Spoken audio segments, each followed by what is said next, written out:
va commencer avec vous, Pierre-Emmanuel Martin. Vous êtes le président fondateur de Carbone, société industrielle. Vous portez un projet de giga-usine de cellules et panneaux PV à dimension européenne. On pense évidemment à Fos-sur-Mer. Au départ, c'était une start-up lyonnaise. Voilà. Vous en êtes où aujourd'hui? Est-ce que vous pouvez nous donner simplement, faire un petit état des lieux avec quelques chiffres clés, en nous rappelant bien entendu l'objectif, la stratégie, et puis ça passe, je sais que par deux mots-clés. Alors, quand on a préparé cette table ronde, il y a deux mots que j'ai bien retenus, c'est la souveraineté et la compétitivité, et on ne coupera pas non plus à l'éternelle question, qui est la question du comparatif avec la Chine.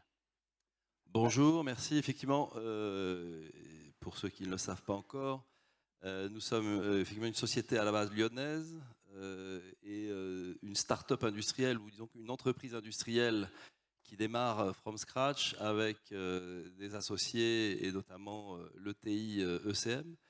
ECM qui est l'entreprise grenobloise et qui est spécialiste mondial des fours à cristallisation. Et puis moi, patron de Terre et Lac. On a lancé cette idée il y a maintenant un peu plus de 4 ans, ou en tout cas on a travaillé, et on a formellement créé la société en 2022 avec un agent de relations publiques très intéressant et très important qui s'appelle Vladimir Poutine, puisqu'on l'a lancé quasiment le jour de l'invasion de l'Ukraine par la Russie, et donc on a tout de suite eu une attention considérable. Au-delà du point, le point de départ, je resitue, c'est qu'effectivement, bon, Lucas semble... voilà, est un acteur historique et porte effectivement 12 ans de difficultés en France à faire cette industrie, on les connaît, et on s'excuse parce qu'on a aussi acheté beaucoup de panneaux chinois, mais aussi du Voltec, donc voilà, on a été acheteur de panneaux français, on connaît les difficultés que notre industrie, mais l'industrie européenne dans son ensemble, a connu depuis 2008-2010. Nous étions dominants avant et les Chinois ont pris le marché.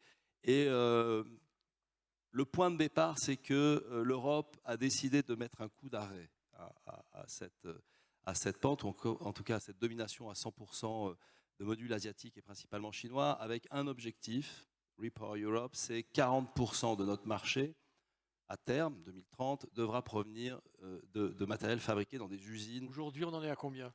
100%, moins les résistants. Donc, je pense qu'on a là un coup d'arrêt. Donc, ce qui est le départ et le renouveau, et ce dans quoi nous, en tout cas, on a construit notre projet. Donc, ce projet, il a fallu le valider, le crédibiliser, le financer.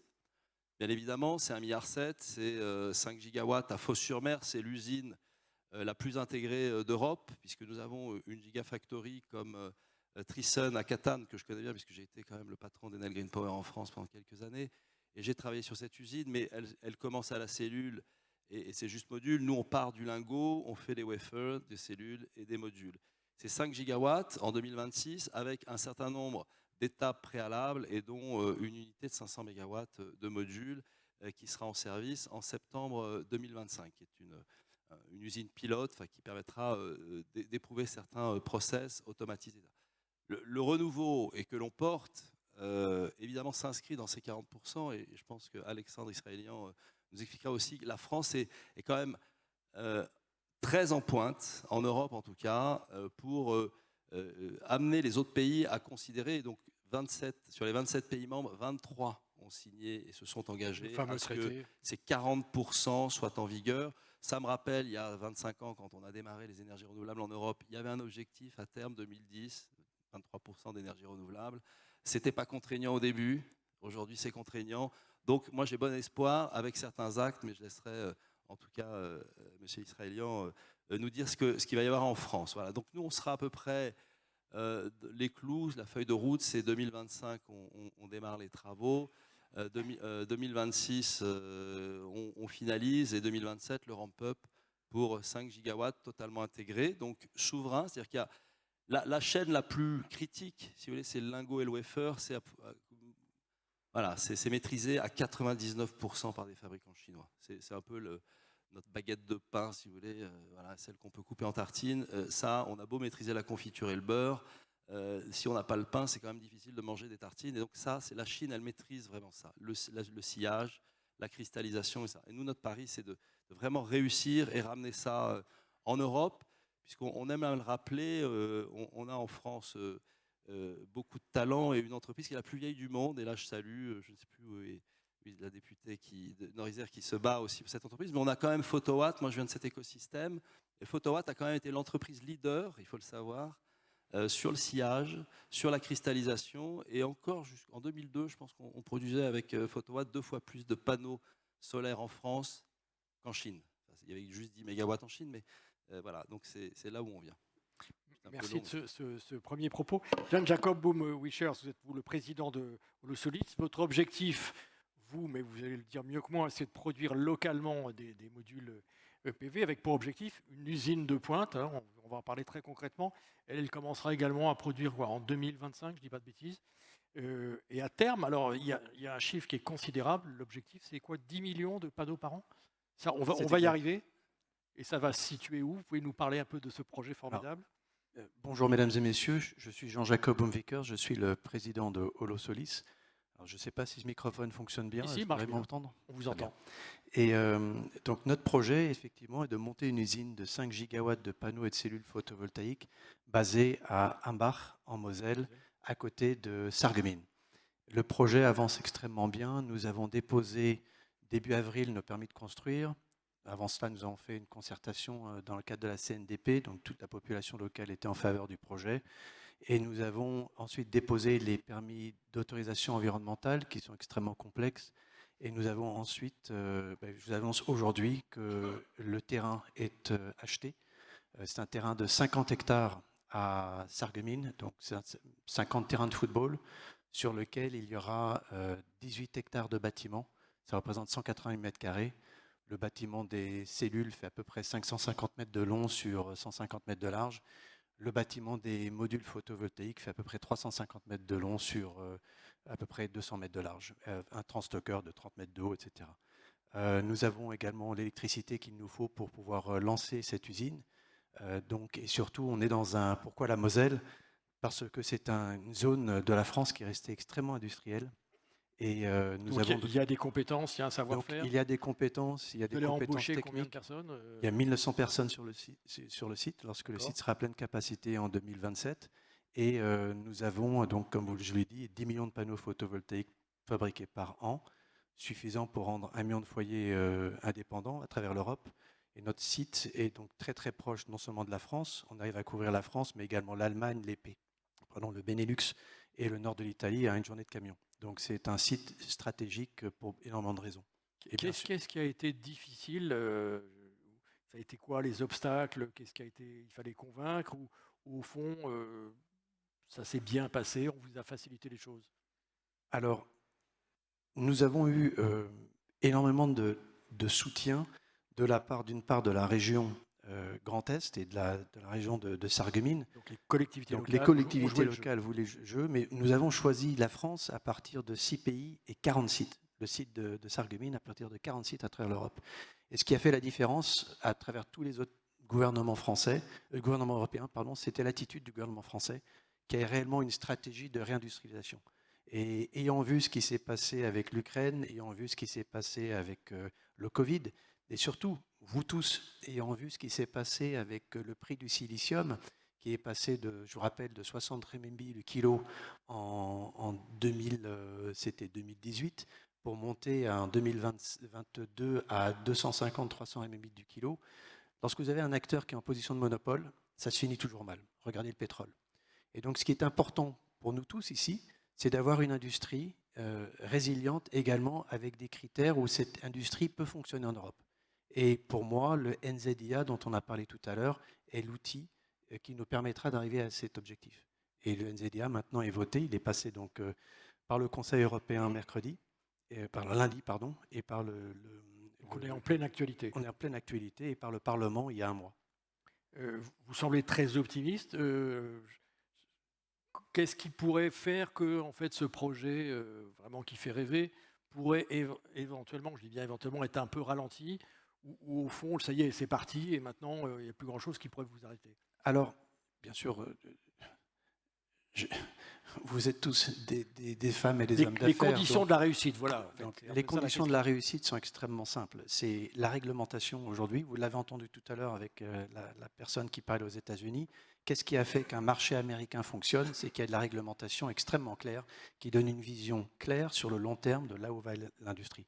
Et donc, ce qu'il faut aujourd'hui en Europe, c'est exactement la même chose. Et pour des règles moi, du jeu. Des règles du jeu claires et des règles du jeu qui permettent d'effacer l'impact du dumping colossal de la Chine. Et sous cela, pour moi, le NZIA, avec des critères hors prix qui effacent ces externalités, sont capables de donner les outils pour faire fonctionner une usine photovoltaïque de notre taille ainsi que de la taille de Carbone en Europe.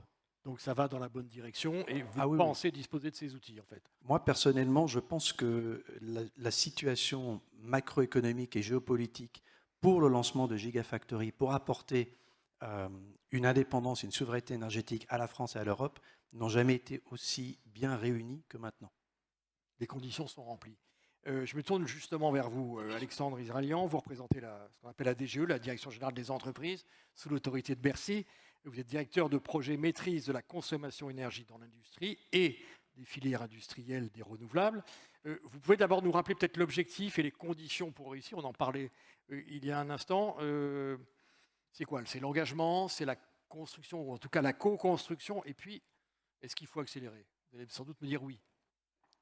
Je plus sois toutes ces observations. D'abord, peut-être vous indiquer que je suis très heureux d'être parmi vous, d'autant plus en étant aussi bien entouré du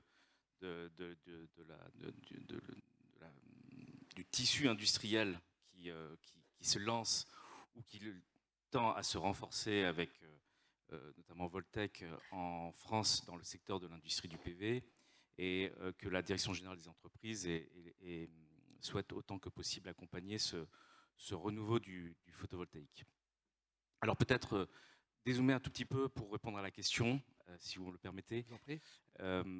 Il faut bien avoir en tête qu'on a un certain historique sur l'industrie photovoltaïque qui pose question, et donc il faut convaincre quand même, et je ne doute pas que dans cette salle, tout le monde soit convaincu de l'intérêt de cette industrie, mais néanmoins, sachez qu'il faut quand même convaincre tout le monde pour qu'on investisse dans cette filière qui, de notre point de vue, côté Direction Générale des Entreprises et plus largement au ministère de l'Économie, filière dans laquelle on pense qu'on a encore une carte à jouer. On a une carte à jouer parce qu'il y a tout un ensemble de choses qui se présentent à nous, et je crois qu'il y a un momentum, comme Yann Jacob l'a évoqué. On a un alignement des planètes à bien des égards, et donc parmi les conditions de réussite, je crois qu'il y en a quelques-unes, et si je devais les résumer, ce seraient les suivantes. D'abord, bien évidemment, qu'il y ait une forte imbrication de l'échelle européenne et de l'échelle nationale. Tout ce que l'on fait au niveau national est bien évidemment co-construit avec l'échelon européen. Alors bien sûr, la difficulté, c'est de se mettre d'accord, et donc effectivement, il y a un enjeu de timing, comme Lucas l'indiquait, et bien évidemment, ça nous pose question, et je puis vous assurer que côté des jeux, dès lors qu'il s'agit de négocier les textes du NZIA, que ce soit dans la phase du conseil, de l'examen au Conseil et de l'Union européenne, comme la phase lors de l'examen en trilogue de ce texte, on a essayé autant que possible de défendre les arguments, d'aller aussi vite que possible et aussi loin que possible. Donc on prend ce texte du NZIA que l'on a défendu au niveau européen comme étant un point de départ. C'est comme ça qu'on l'a défendu. Les ministres l'ont même signé. Ils ont envoyé un courrier pendant la négociation pour dire que c'était un point de départ. On a un point de départ avec une couverture du système d'enchères, donc des appels d'offres et des arrêtés tarifaires, qui, à l'issue d'une certaine période de l'entrée en vigueur du texte, devra couvrir 30% des enchères à l'échelle de l'Union. Donc c'est déjà une première avancée dont on peut se féliciter.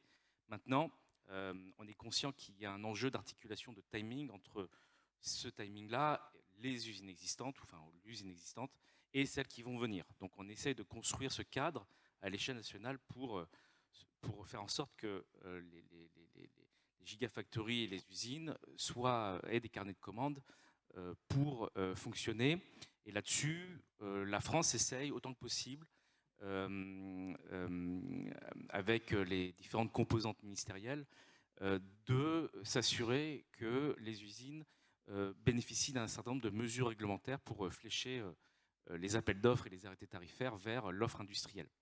Et donc on va essayer là, durant les prochains mois, et c'est le sens des arbitrages qui ont été rendus et annoncés le 5 avril à Manosque par les ministres. Je suis sûr que je n'ai pas besoin de les rappeler, que vous les connaissez à peu près, qu'on va essayer d'implémenter dès que possible, en avance de phase, une partie des éléments du NZIA.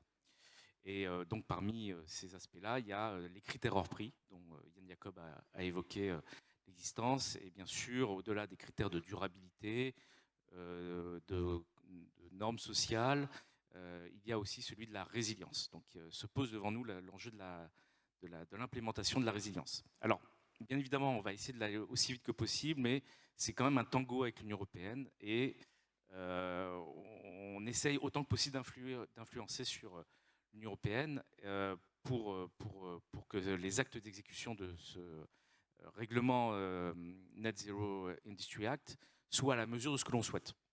Et on est dans cette étape. Donc, dire qu'on a un enjeu de timing extrêmement fort, on est d'accord avec ça, qu'on mène tout en parallèle, c'est-à-dire qu'on essaye en même temps de négocier ces actes d'exécution, d'implémentation au niveau européen pour que la totalité des États membres soient soumis aux mêmes règles, ça c'est important, c'est-à-dire avoir une harmonisation à l'échelle de la zone, de l'Union. Ce n'est pas le cas aujourd'hui. Et pour aujourd'hui, ce n'est pas le cas. Aujourd'hui, chaque État est libre des modalités qu'il souhaite mettre en œuvre pour soutenir les énergies renouvelables et donc indirectement aussi soutenir les industries.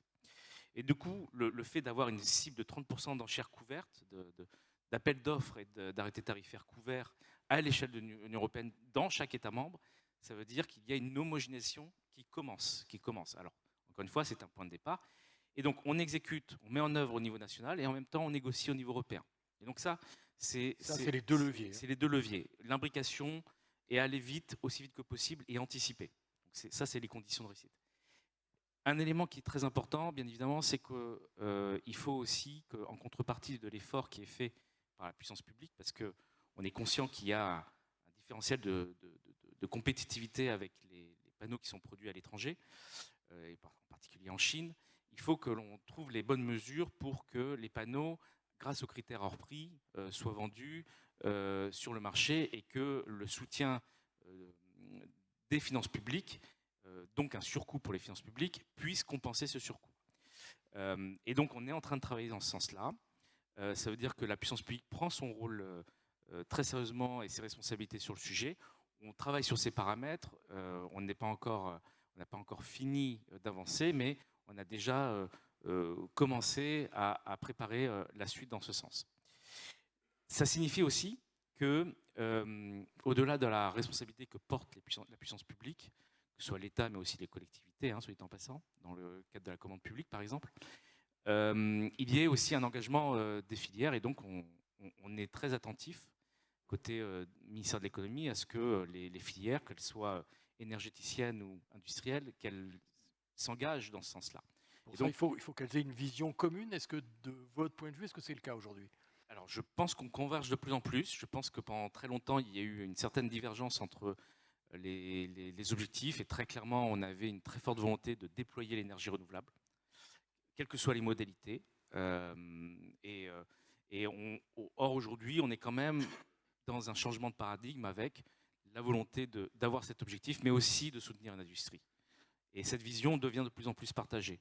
On le voit chez les citoyens, on le voit dans les acteurs privés, et on le voit aussi dans les différents échelons institutionnels, y compris l'État, les collectivités, etc.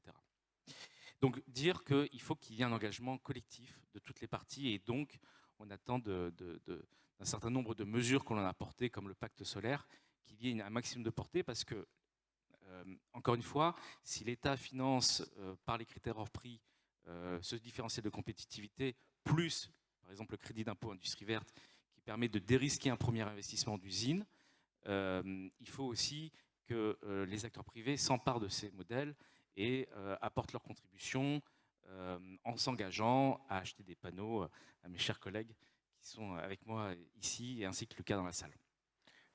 Merci pour ce premier point. Pierre-Emmanuel Martin, comment vous réagissez à ces propos ? On a compris le message, c'est l'aide publique, oui, plus et mieux, et aussi, on n'oublie pas l'Europe, bien entendu. Mais ça ne suffit pas. Et là, on sent qu'il y a peut-être une volonté que vous preniez votre part sur l'engagement. Je pense qu'il n'y a pas tellement de débat, mais de vision commune. Ça vous paraît être les bonnes questions aujourd'hui pour avancer ensemble? Totalement. Bon, on fait chacun les efforts qu'on peut, hein. Donc oui, on peut toujours faire plus, mais je crois que tout le monde pousse, hein. Donc on va, et y compris ceux qui résistent, qui sont dans leur rôle. Le point de départ, c'est que effectivement, Alexandre le rappelait, c'est qu'on a décidé de faire des énergies renouvelables sans s'occuper de l'industrie. Et on discutait encore récemment avec nos amis allemands. En fait, l'objectif pendant 20 ans en Europe, hein, depuis premier livre blanc sur les énergies renouvelables, 97, auquel j'ai eu la chance de participer, on s'est vraiment occupé sur les conditions de mettre en place des énergies renouvelables dans ce pays assez compétitives. Enfin, c'était ça la question. Et on rappelle aussi que depuis les années 2000, la fin du mur de Berlin, la question de la libéralisation et du doux commerce, c'était quand même ce qui nous guidait. Donc il n'y avait pas véritablement de problème à ce que d'autres géographies, et la Chine ne s'est éveillée qu'à partir des années 2010, hein, jusque 2000-2010, j'étais là aussi, l'industrie française était l'obsession, c'était pas l'obsession chinoise, c'était l'obsession allemande. C'était eux qui étaient vraiment en train d'émerger comme la grande industrie et qui laminaient notre tissu industriel, etc. Donc, on a aujourd'hui, voilà, brutalement, on prend conscience de nos fragilités, de nos faiblesses. Bon, comment on change et comment on... Voilà, c'est compliqué pour tout le monde. Je suis aussi développeur, je sais quels sont les rationnels derrière le choix d'investissement. Et je suis là aussi schizophrène, puisque mon acheteur, je lui interdis pour l'instant d'acheter encore mes panneaux, parce que, voilà, mais il va falloir collectivement, on trouve la clé pour qu'effectivement, sans industrie en Europe, et je pense que le panneau solaire, finalement, on pourrait dire, oui, mais c'est pas là où la technologie se concentre, j'entends, les onduleurs sont les portes de nos... Voilà, mais le panneau solaire, c'est ce que les gens voient, quoi, et que c'est hyper symbolique. Et que si on arrive en Europe collectivement à combattre cette espèce de déclinisme ou de sentiment. Ensemble, on ne peut plus rien faire. Eh bien oui, l'Europe ne sert plus à rien. Donc, je pense que le panneau solaire... Le panneau solaire européen, c'est une utopie ou non, c'est un symbole. Ça va se voir bientôt? Non, mais ça va se voir. D'abord, il en existe, mais ça va se voir. Et après, sur les fondamentaux industriels, en fait, c'est simple. Une gigafactory produit, si elle est amortie, aux mêmes conditions que nos Chinois, à condition qu'on prenne conscience qu'en Chine, vendre à perte, c'est autorisé, alors que chez nous, c'est interdit. Et qu'aujourd'hui, il y a un combat, une guerre commerciale entre acteurs chinois, les acteurs dominants, qui ne veulent pas que des nouveaux acteurs arrivent et donc qui cassent les prix. Ça, c'est interdit en Europe, donc il va falloir quand même qu'on règle les trucs, parce que si on récupère du matos à prix cassé, nous, en Europe, alors qu'on interdit, nous, on a ce problème. Mais une fois que nous sommes amortis comme actifs, notre Gigafactory, c'est 1,7 milliard, on va avoir 450 millions d'euros de subventions directes. Il reste quand même 1,250 milliard à investir. On a beau demander à l'État de nous la payer, l'État ne veut pas. On n'est plus en économie administrée. Donc il faut que ce soit du capital privé. Ce capital privé, banque plus equity, il va falloir le payer. Donc on a un coût du capital pour nos actifs. Si on veut réindustrialiser, il va bien falloir payer ces usines. Donc pendant, et c'est l'interlocutrice du département de l'énergie le rappelait, c'est qu'il va falloir pendant 7 à 8 ans nous garantir aux investisseurs qui ont payé nos usines qu'on va leur rembourser cet actif. Mais une fois que l'actif est amorti, nous produirons au même prix que les Chinois, si tant est qu'on leur interdit de vente à perdre. Ça, c'est voilà. Quel délai ça, il va falloir une dizaine d'années. C'est une dizaine d'années. C'est-à-dire que 1,2 milliard, c'est quand même une somme.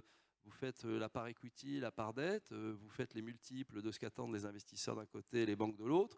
Vous voyez à peu près les free cash flow supplémentaires que ça doit générer pour pouvoir... voilà. Mais à partir du moment où on veut réindustrialiser, il va falloir refaire des usines. On ne les a pas. Les Chinois les ont. Donc c'est ça, l'équation, elle est aussi simple que ça. Et donc, c'est cet objectif collectif. Parce que derrière le symbole, il y a aussi, et on le voit, la question de la transition écologique. Je l'ai entendu ce matin, la résistance. C'est simple. Il y a quand même des gens qui n'ont pas la chance, comme nous, d'avoir fait des grandes études et d'être dans des industries brillantes et pleines d'avenir qui s'appellent les énergies renouvelables, à des postes de responsabilité, d'être ingénieur. C'est des gens qui travaillent dans des usines. Ben, franchement, s'il n'y a plus d'usines, ces gens-là, leur dire que demain sera vachement bien qu'il n'y ait plus de pétrole, plus de gaz, plus de nucléaire, parce que voilà, machin, on préfère faire du solaire fabriqué en Chine, franchement, vous avez vos ennemis là. Donc la question de la réindustrialisation, c'est comment réenchanter pour des populations qui sont prêtes à croire et à nous accompagner, c'est à travailler et à être fiers de ce qu'elles fabriquent en France. C'est ça aussi la question de la réindustrialisation, et c'est ça qu'il faut porter. Et c'est ce symbole-là, plus que de dire que, oui, c'est vrai qu'un panneau, une fois qu'on l'a installé, c'est à nous, il est là pendant 40 ans, et il est très difficile de venir le déconnecter, au contraire de l'onduleur. Mais c'est le symbole. Et il faut qu'on réussisse, parce que si on réussit dans une commodité où tous, on ne demande que du prix, et que demain, on a un cadre régulatoire, on ne demandera que du prix européen, et donc entre Européens dans les 40% du marché, où les États différents auront décidé de nous protéger, vous aurez les mêmes TRI, les mêmes rentabilités sur vos projets, et voire même, vous aurez la possibilité de demander à vos États de faire un peu plus de projets pour promouvoir encore plus. Voilà, nous, juste un chiffre, et ça, on travaille avec la DGE là-dessus, mais nous, 5 gigawatts, on améliore la balance commerciale d'à peu près 400 millions d'euros par an. Et sur l'impact fiscal pour la France, parce que nous sommes sur un modèle où nous allons vendre une grosse partie de notre production en Europe, rien que pour la France, en recettes fiscales, c'est 500 millions par an. Et puis après, 200 si on fait en Europe, parce qu'on laisse à nos voisins européens le soin de payer la différence. C'est-à-dire que les aides qu'on va recevoir, aussi bien d'investissement que d'OPEX, ça va être bénéfique pour les finances publiques et pour la balance commerciale. Et donc on va revenir à ces considérations d'un État qui va investir pour le futur, pour avoir demain des marges de manœuvre fiscales bien plus importantes qu'il n'a aujourd'hui à acheter à l'étranger ce dont on... Voilà, et éviter les discours un peu déclinistes et voire anti-transition énergétique qu'on voit aujourd'hui. La transition énergétique doit être un pas, on doit y aller tous d'un pas joyeux. Et donc voilà, pour répondre, c'est compliqué de passer de ce monde on va dire, du doux commerce à il faut se fixer un objectif. L'intérêt, si je peux terminer, moi il me semble que l'intérêt par rapport aux États-Unis, et le président le rappelait, le président de la République le rappelait à Choose France, l'Europe n'a pas la même obsession quand même que les Américains sur la Chine. D'accord, les Chinois et les États-Unis, c'est à front renversé. Nous, on est entre les deux. Et je trouve ça assez intelligent que notre système dise quand même à nos amis chinois, il y a quand même 60% du marché qui vous est réservé. 60%, c'est, en 2030, c'est 60 gigawatts, soit encore un peu plus qu'ils ont installé l'année dernière. Donc c'est leur dire, voilà, nous sera le continent où on essaiera de faire du donnant-donnant. Vous aurez ces 60 gigawatts, mais on ne veut pas n'importe quel type de panneau. On ne veut pas revivre l'expérience de Schouten. Pour ceux qui l'ont vécu, ça a été juste dramatique. On veut des bons modèles, des bons matos, d'usines intégrées, d'usines tier one, des leaders. Par contre, aidez-nous à reconstituer notre appareil et éviter de soumettre... Voilà. L'Inde, par exemple, est à front renversé, il se tape un ban, il y a plein de bouts technologiques qu'ils ne maîtrisent pas. La Chine a décidé de ne jamais leur livrer les licences. Voilà. Et donc je trouve que l'approche européenne est un peu comme ça, mais c'est nous, on est des démocrates, on met lentement, plus lentement, mais voilà, il va falloir trouver. Et donc c'est des logiques coopératives qui sont plus longues à émerger. Jacob Booms, Witchers, vous faites le même diagnostic, ça veut dire qu'en gros, on ne ferme pas la porte aux Chinois et on peut trouver, je dirais, un modèle intermédiaire entre ce qui se passe aux États-Unis et la Chine, parce que là, on a entendu un discours, je dirais, très proactif. Vous êtes, je dirais, sur la même longueur d'onde. D'une certaine manière, oui. En fin de compte, le système américain a un certain nombre d'avantages qui créent une réelle capacité de production aux États-Unis, aussi bien avec des boîtes américaines qu'avec des boîtes chinoises. Aujourd'hui, une partie des sociétés chinoises installent des usines aux États-Unis avec un transfert technologique. Mais ce qui marche vraiment aux États-Unis, c'est des systèmes d'incitation qui font que derrière, les entreprises veulent ou doivent acheter Made in USA. Et on voit cette migration très clairement qui est en train d'être faite ici, aux États-Unis. Et je pense que l'Europe voit, grâce au NZIA, ce type également de mesures émerger et qui varient pays par pays.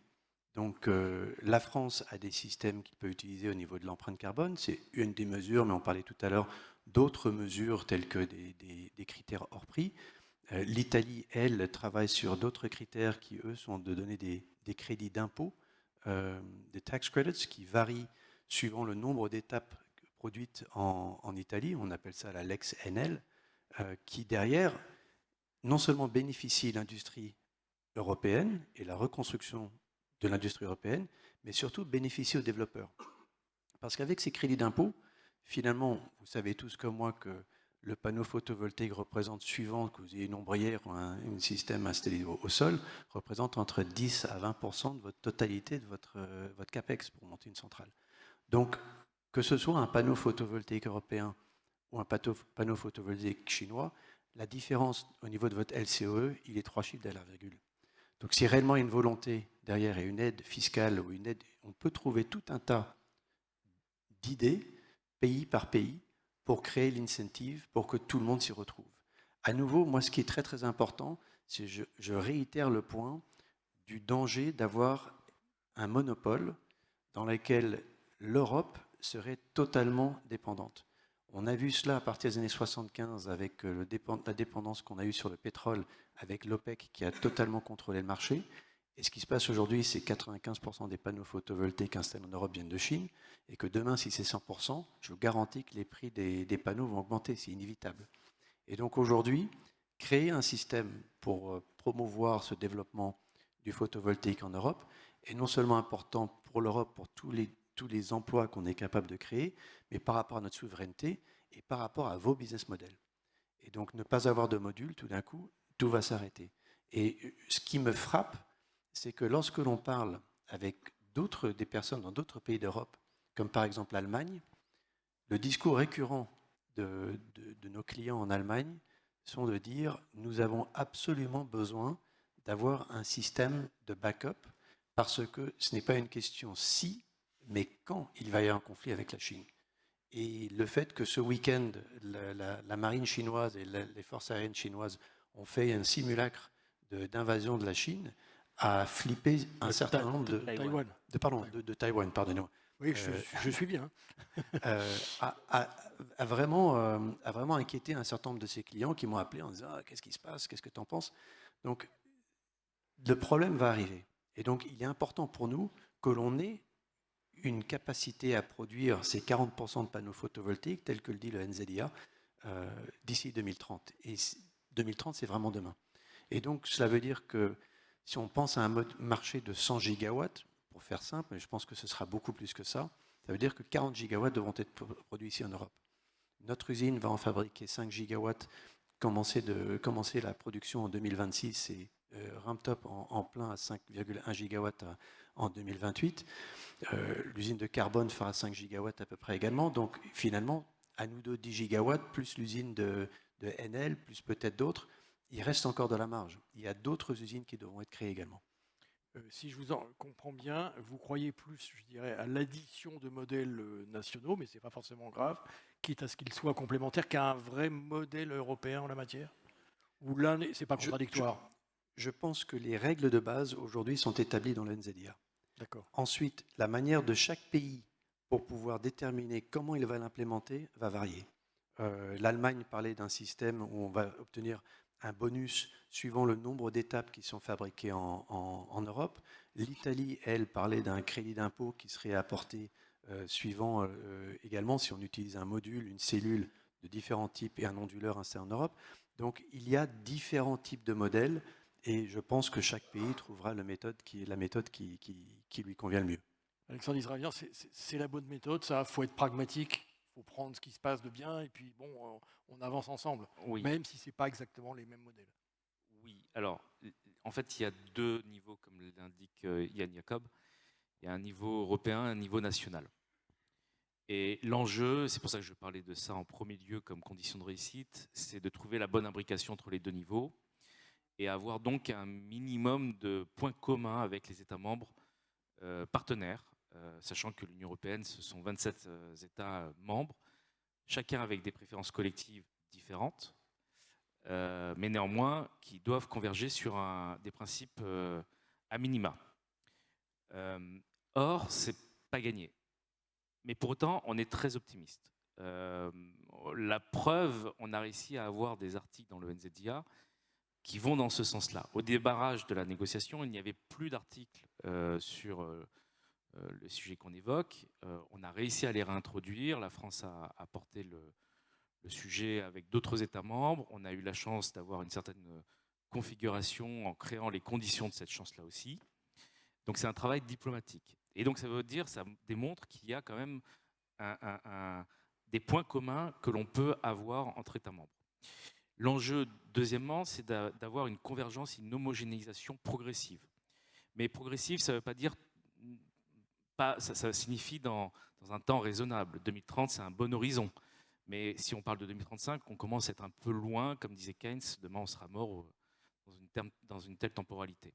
Donc il faut quand même que cette homogénéisation et cette convergence, elle progresse. Et là-dessus, il y a des discussions, des négociations qui auront lieu par la suite. Le NZIA n'est pas figé. Et donc ce modèle européen qui commence sur des bases communes, avec un point de départ, minimum soit-il, il évoluera vers quelque chose de plus intégré. Maintenant, il y aura toujours une préférence collective de chaque État membre. Et donc, c'est aussi à chaque État de prendre ses responsabilités, en partant du principe qu'il y a un consensus social et économique sur le fait de développer une industrie. C'est ce qu'on a, je crois, réussi en 3 années. Et si d'aventure, nous avons aujourd'hui des projets d'usines qui sont très ambitieuses, hein, puisqu'on parle quand même de 10 gigawatts de production au total, ça veut dire qu'il y a quand même des choses qui ont beaucoup évolué et à une vitesse assez rapide. Et pour preuve, des investisseurs sont prêts à y aller. Donc ça, c'est déjà une bonne nouvelle. Il y a 3 ans, on ne savait pas. Il y a 3 ans, on avait tous l'historique du PV en tête et on ne savait pas où on allait. Donc là, il y a quand même une volonté de chaque État membre, et en France en particulier. On verra si dans d'autres États membres, à leur niveau, il y a une volonté d'aller dans ce sens-là. Aujourd'hui, nous, on a tranché un débat entre, d'un côté, déploiement d'une énergie avec un prix extrêmement bas et des panneaux pas chers, et une industrie. On a fait la jonction des deux, on porte les deux objectifs. C'est vrai qu'en Allemagne, aujourd'hui, le débat fait rage. Il y a un tiraillement entre, d'un côté, encore le déploiement à bas coût, et de l'autre, le développement d'une industrie. On ne sait pas qui gagnera. En tout cas, je puis vous assurer qu'on essaie de travailler autant que possible avec nos partenaires pour les amener vers un modèle qui converge à minima. Je ne peux pas lire dans le mar de café, mais en tout état de cause, je peux vous dire qu'on fait nos meilleurs efforts dans ce sens-là. Merci à tous les trois. On est tout à fait dans le bon timing. David, je vous laisse la parole pour en gros 10 minutes de questions. Oui, alors effectivement, il y a eu beaucoup de questions et je vous en remercie, mais alors vraiment, je crois que c'est là où on a battu tous les records. Comme quoi le sujet des Gigafactory, il intéresse éminemment. Alors certaines questions ont déjà trouvé des réponses, à croire que vous êtes messieurs extra-lucides, hein, vous répondez déjà aux questions, notamment sur la question des prix, ça c'est bien, sur la question de la stabilité et du cadre qui doit être posé effectivement pour investir et amortir sur le long terme, on l'a bien compris. Donc finalement 3 grands types de questions. Le premier, c'est la question de la supply chain quelque part. D'où viendra le silicium pour l'usine de Fos? Le lingot sera-t-il acheté en Europe? Quelle assurance sur la maîtrise de cette fourniture? Bref, vous l'avez compris, comment est-ce que vos usines vont s'approvisionner et dans quelle mesure, on le comprend dans les questions, ne vont-elles pas être en situation de fragilité par rapport à leurs fournisseurs? Alors, effectivement, donc, on commence avec le polysilicium ou le silicium de grade solaire, et qu'effectivement, alors là aussi, c'est une histoire un peu triste, puisque le silicium de grade solaire est aujourd'hui complètement maîtrisé par la Chine, ChemChina. Simplement, c'est avec une vision long terme, ils ont racheté les compétences, les savoir-faire, les usines et les ingénieurs qu'ils ont fait venir en Chine de Rodiavez. Donc, Rodiavez, sud de Lyon, ceux qui connaissent, aujourd'hui aussi avec Elkem. Donc, nous avions jusqu'en 2008 les compétences et les usines en France et en Europe pour faire le polysilicium. Simplement, à l'époque, on n'en faisait pas beaucoup. On faisait du silicium métallurgique, puis après du multicristallin. On ne faisait pas du mono. Ces usines-là, elles faisaient des siliciums qu'on poussait en grade électronique. Voilà, donc c'est parti en Asie. Et en fait, ils ont vu le solaire en route, et c'est à partir de là où nous avions ces compétences et nous les avons perdues. Donc là, il y a une histoire. Alors, c'est moins dramatique que lingot et le wafer, parce que ça, c'est 99% des lingots et des wafers sont fabriqués aujourd'hui par des acteurs chinois. Le polysilicium, en gros, à 75% par les acteurs chinois et à 25% par d'autres acteurs, dont 15% par un acteur allemand qui est en Europe, voilà, mais qui est un peu en position de monopole, sachant que à la base, c'est du silicium métallurgique qu'on raffine pour amener.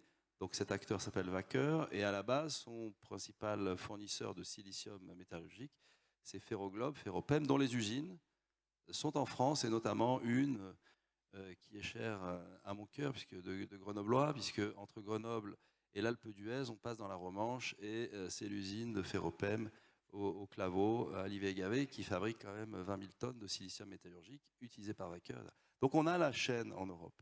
Après, il y a d'autres chaînes, il y a la Corée. Voilà. Donc ce polysilicium, c'est vraiment une question, alors là, qui est essentielle, et l'Europe l'a réglée. C'est que ce polysilicium fait en Chine est fait principalement dans les zones du Xinjiang où il y a les Ouïghours. Et donc, il y a suspicion, en tout cas, de travail forcé. En 2027, on a parlé du NZIA, mais il y a quand même deux autres actes très importants que l'Europe a pris. Le premier, c'est l'Euro Critical Material Act, donc qui protégera de manière stratégique notre silicium métallurgique. Donc, c'est-à-dire qu'on ne veut plus revivre l'épisode de la fermeture de Château-Feuillet par Ferropem. Et donc, il y aura les outils chers à Montebourg pour éventuellement nationaliser s'ils veulent nous refaire le coup. Mais en tout cas, se pose la question. Donc ça, c'est un acte très important. Et il y a un deuxième acte qui est contre le travail forcé. En 2027, tous nos panneaux solaires devront être, si je peux m'exprimer en raccourci, Ouïghour free. Voilà. Alors aux États-Unis, ils sont beaucoup plus radicaux. Hein. Ils ont une loi qui s'appelle contre le travail des Ouïghours, le travail forcé des Ouïghours. Hein, ils visent la Chine. Nous, en Europe, ce sera la question du travail forcé, voire éventuellement organisé par l'État. Donc en 2027, il ne peut plus y avoir globalement de panneaux qui ne sont pas tracés. Voilà. Et donc ça, la question du polysilicium pour nous est importante, puisqu'il va falloir qu'on travaille et qu'on garantisse. Donc là, on travaille, nous, avec le DIAMS, donc le délégué interministériel aux matériaux stratégiques, où il y a une question, en tout cas pour l'Europe, de maîtriser à coût vraiment compétitif, parce que vraiment le polysilicium, c'est 35% du prix de revient d'un module. Et donc il va falloir réussir. Il y a une différentielle d'un prix, d'un facteur 4 entre le prix chinois et le prix européen, par exemple. Et donc si on veut retrouver de la compétitivité, ça va être aussi la capacité. Voilà. Mais derrière, c'est le modèle. C'est le travail forcé. Monsieur Boombiggers, pareil, même approche, le silicium, on peut le trouver en France et en Europe? Oui, le silicium aujourd'hui, vous le trouvez chez Wacker Chemie. Ils produisent l'équivalent de 25 gigawatts de silicium. Par contre, aujourd'hui, ce silicium, il part en Chine pour être transformé en lingots et en wafer là-bas, pour ensuite être envoyé aux États-Unis. Donc, il est important que ce silicium, il soit maintenant dirigé vers l'Europe. Et comme l'expliquait Pierre-Emmanuel, il y a eu cette vote d'une loi qui est passée aux États-Unis qui s'appelle le UFLPA, le Uyghur Forced Labor Protection Act, qui permettait aux États-Unis de bloquer à la frontière des containers qui étaient suspectés de contenir des panneaux photovoltaïques dans lesquels il y avait des cellules qui étaient peut-être faites avec des wafers, peut-être faites avec du silicium, polysilicium, peut-être fait avec du silicium métallurgique, peut-être fait avec du quartz dans lequel il y avait du labeur forcé. Et donc, par container, on devait fournir des fichiers qui contenaient 60 000 lignes d'informations et qui prouvaient la traçabilité par une blockchain inviolable. Donc ça a complètement bloqué le marché de l'importation chinois pendant 7 mois aux États-Unis. Mais c'est parce que les États-Unis possèdent un moyen de bloquer leurs frontières avec le US Customs and Borders, c'est-à-dire les gardes-frontières américains, ce que l'Europe n'a pas. Donc il faut trouver un système différent pour l'Europe. Mais à part le silicium, il y a également donc, la création donc, de toutes les étapes de la chaîne de valeur. Comme Pierre-Emmanuel l'expliquait, il y a peu de création de wafers et de lingots actuellement en Europe. Donc tout ça, ça doit être recréé. Il y a un certain nombre de projets en Europe qui le font. Mais il y a également tout un tas d'autres choses, comme par exemple le verre, les cadres en aluminium. Il y a un certain nombre d'acteurs qui existent encore. J'espère que d'autres acteurs se remettront dans cette industrie, parce que pour nous, avec 10 millions de panneaux photovoltaïques, ça représente à peu près 36 millions de mètres carrés de verre, 36 millions de mètres carrés de VA et d'encapsulant, ce qui est suffisant pour exemple, pour le verre, ce serait juste un float, juste pour nous. Et donc, il y a réellement des capacités, des possibilités, des opportunités de réindustrialisation. Et si toute cette chaîne de valeur est parfaitement alignée avec la création de valeur et de la protection financière et des incentives financières pour les différents développeurs pour utiliser des panneaux européens, alors toute cette chaîne de valeur peut être créée. Mais Et cela va également par rapport à tout un tas d'autres composantes. Donc, ouais. Mais c'est faisable. Alors justement, au sujet de cette chaîne de valeur et des composants qui sont connexes finalement aux panneaux solaires, aux cellules, à tout cet écosystème photovoltaïque, il y a effectivement une question concernant la souveraineté pour la production, aux côtés des modules photovoltaïques, des onduleurs et des batteries. Ça, est-ce que c'est quelque chose que vous avez des onduleurs et des batteries? Donc en gros, ce qui va à côté effectivement des panneaux solaires photovoltaïques. Alors évidemment, on a bien compris que c'était pas votre leitmotiv. Vous êtes sur des gigafactories de panneaux solaires, mais néanmoins, à votre connaissance, est-ce qu'on a une approche intégrée pour développer une filière industrielle globale en Europe et en France en particulier? Alors, j'aimerais beaucoup que cela soit fait. Parce que la problématique que l'on a aujourd'hui, c'est que vous pouvez avoir des panneaux photovoltaïques ici, mais si l'onduleur il est contrôlé à partir de l'étranger, vous avez un problème. Et c'est aujourd'hui ce que l'on voit avec l'Italie. L'Italie a dit, pour pouvoir avoir un tax credit, vous avez besoin d'avoir un module et une cellule fabriquée en Europe et un onduleur. Et donc, ça vous apporte aujourd'hui la souveraineté énergétique dont on a besoin. Pour les batteries, l'Europe a aujourd'hui développer toute une industrie de la batterie. On le voit en France avec l'usine Vercor, l'usine ACC. Et rappelez-vous tous qu'il y a 4 ans, si jamais on vous avait dit qu'on allait construire une usine de batteries en Europe, tout le monde vous aurait dit qu'on était totalement fou. Et ce qui a été fait, c'est qu'une association qui s'appelle l'EBA, European Battery Alliance, s'est créée, a expliqué à l'Union européenne, si vous voulez une industrie de la batterie indépendante en Europe, il faut un certain nombre de règles. Et ces règles ont été entendues par l'Union européenne. Et aujourd'hui, le résultat, c'est que vous avez toute une industrie avec plusieurs dizaines de gigafactories de batteries en cours. Et donc demain, si nous avons besoin d'avoir des batteries pour l'industrie photovoltaïque, c'est tout à fait possible. Un de nos actionnaires fondateurs est également un des actionnaires dans Vercor. Et nos discussions avec eux sont assez claires. On peut également développer des batteries pour l'industrie photovoltaïque à travers des batteries automobiles. C'est une technologie légèrement différente, mais c'est tout à fait faisable. Donc on peut recréer toute cette chaîne de valeur. Et ce qu'on essaye de faire aujourd'hui au niveau du photovoltaïque, l'exemple de la batterie montre que c'est tout à fait possible. Alors on a une autre question qui... Peut-être la dernière question, David. Oui, qui à mon avis s'adresse à M. Israélian. Au vu de l'enjeu majeur de la transition énergétique, pourquoi ne pas s'appuyer sur la coopération européenne et imaginer un Airbus du photovoltaïque pour créer des gigafactories? Ça fait sourire manifestement. Pardon. C'est une bonne question. Mais je crains si on regarde un petit peu les choses comme elles le sont aujourd'hui, à partir de là où on part, notre point de départ, je pense que c'est assez irréaliste d'envisager une telle solution.